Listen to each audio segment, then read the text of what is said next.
حضرت شیخ بایزید رحمت اللہ تعالی علیہ لکھا ہے کہ حضرت نہ اپنے مریدوں کے ساتھ نماز پڑھنے جا رہے تھے، تو گلی تنگ تھی، تو اس جانب سے نہ کتا بھی آ گیا.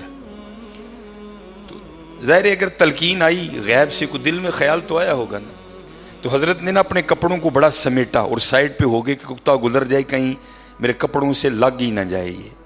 تو پھر یہ تلقین آئی غیب سے، وہ جو کتا ہے نا وہ بول اٹھا، عرض کرتا ہے بایزید کیوں مجھ سے اتنی نفرت کر رہے ہو؟ آپ نے فرمایا تو نجس ہے، میں نماز پڑھنے جا رہا ہوں، میرے کپڑے خراب کر دے گا، میں تو اس لیے پیچھے ہٹا ہوں. تو کتا آگے سے کہتا ہے حضرت اگر میں گیلا ہوں تو پھر نجس ہوں، پھر ناپاک ہوں، اگر خشک ہوں تو پھر تو میں ناپاک ہی نہیں، اگر آپ کے کپڑوں سے لگ بھی گیا تو کچھ نہیں ہوگا، اگر گیلا ہوں تو لگ گیا تو پھر آپ کے کپڑے ناپاک کروں گا، لیکن پھر بھی میری ناپاکی ایسی ناپاکی ہے کہ 3 بار کا جو پانی ہے وہ اس ناپاکی کو دور کر دے گا. اگر آپ کے کپڑوں سے لگ گیا نا 3 بار، اگر آپ اپنے کپڑوں کو پانی سے دھوئیں گے تو کپڑے پاک ہو جائیں گے. لیکن بایزید کبھی تو نے اپنی ناپاکی پہ غور کیا؟ میری ناپاکی تو وہ ہے جس کو 3 پانی دور کر دیتے ہیں، لیکن تیری ناپاکی تو وہ ہے جس کو 7 سمندروں کا پانی بھی نہیں دھو سکتا. جا کے پہلے اپنی ناپاکی دور کر. ہاں حضرت یہ اندر کی ناپاکی، وہ تو ہے ہی کریم. ہاں اور کتنے کریم ہیں میں آپ کو بتا نہیں سکتا حضرت. یہ ہفتے کی رات تھی، جو پچھلا ہفتہ گزر گیا نا، جس طرح کل ہفتہ آئے گا، یہ بھٹر میں پروگرام تھا. تو پروگرام پہ گئے، وہاں سے مجھے آتے آتے نا تقریباً 12 بج گئے. جب میں گھر آیا نا تو چھوٹا بیٹا میرا، سب سے چھوٹا ابراہیم، بڑا رو رہا تھا. تو ماں اس کو چپ کرانے کے لیے نا وہ ٹہل رہی تھی، اس کمرے سے اس کمرہ، اس کمرے سے اس کمرہ. تو وہ کہتی ہے کہ شاہ کے بعد کی اس کی طبیعت خراب ہے، مسلسل رو رہا ہے، میں نے بڑا چپ کرایا، نہیں کر رہا، تو اس طرح کریں اس کو کسی ہاسپٹل لے چلتے ہیں. میں نے کہا چلو. عمل خدمت لے گئے.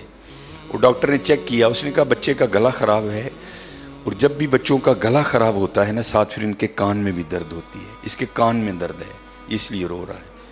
اس نے وہ دوائی وغیرہ انجیکشن وغیرہ لگائے، اس کے کان میں ڈراپس بھی ڈالے. لیکن میں نے کہا نہیں، میں آدھا گھنٹہ ویٹ کروں گا، بچے کی جب طبیعت سنبھلے گی نا میں پھر ہی گھر لے کے جاؤں گا. ہم وہاں بیٹھ گئے. خیر بچے کی طبیعت سنبھل گئی، ہم لے کے نا گھر آ گئے.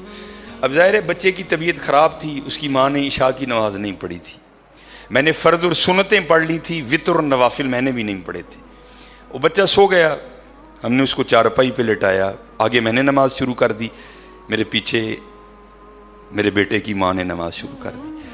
اب میری وتروں کی نا دوسری رکعت تھی، ظاہر ہے ماں بھی یہاں ہی ہوگی، وہ فرض پڑھ رہی تھی، میں وتر پڑھ رہا تھا، یا اس کی تیسری رکعت ہوگی یا اس کی بھی دوسری ہوگی یا چوتھی ہوگی. اب اس کی نا آنکھ کھل گئی، اس نے بڑی شدت سے رونا شروع کر دیا. تو ہر مسئلے کی روح سے آپ نماز توڑ سکتے ہیں، کیونکہ وہ چارپائی سے بس گرنے والا تھا. دودھ ابل رہا ہے، بی بی نماز پڑھ رہی ہے، نماز توڑ کے دودھ بچائے. کوئی کنویں میں گر رہا ہے، نماز توڑ کے اس کو بچاؤ، پہلے توڑ سکتے تھے. لیکن میں نے کہا نہیں، میں نہیں توڑنی. کوئی بات تھا نا حضرت، محبت تو تھی اولاد کی لیکن دل تھوڑا سخت. لیکن ادھر کیا تھا، ادھر ماں تھی حضرت. اس نے کیا کیا، اس نے نماز توڑ کے نا بچے کو جا کے چارپائی سے اٹھا کے سینے سے لگا لیا. اب میں نے وتروں کی تیسری رکعت پڑھی تو میں مصلی پہ بیٹھ کے نا میں رو پڑا. ہائے، نبی علیہ السلام نے کیا فرمایا کہ اللہ جل شانہ بندے سے 70 ماؤں سے بڑھ کے پیار کرتا ہے. یار اگر ایک ماں کی محبت یہ ہے تو پھر اس کی محبت کیا ہوگی؟ اگر ایک ماں کی محبت یہ ہے کہ اس نے نماز توڑ کے بچے کو سینے سے لگا لیا، تو پھر تصور کرو حضرت جو 70 ماؤں سے بڑھ کے پیار کرتا ہے اس کی محبت کیا ہوگی.